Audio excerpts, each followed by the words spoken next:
নিজ জন্মভূমিতে বিতাড়িত বিশ্বনবী সর্বশেষ বিশ্বনবী বললেন, যাও মুতঈম ইবনে আদির ঘরে যাও।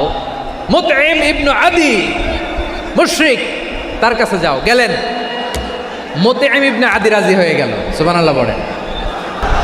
মুতঈম ইবনে আদি, আল্লাহ তার মনকে নরম করে দিলেন। মুতঈম বলে, মুহাম্মদ আমি তোমাকে আশ্রয় দিব। তার দুই ছেলেকে পাঠালেন, যাও খোলা তলোয়ার নিয়ে স্কট দিয়ে গার্ড অফ অনার দিয়ে মোহাম্মদকে মক্কায় ঢুকাও, আর বলো আমি আমান দেব।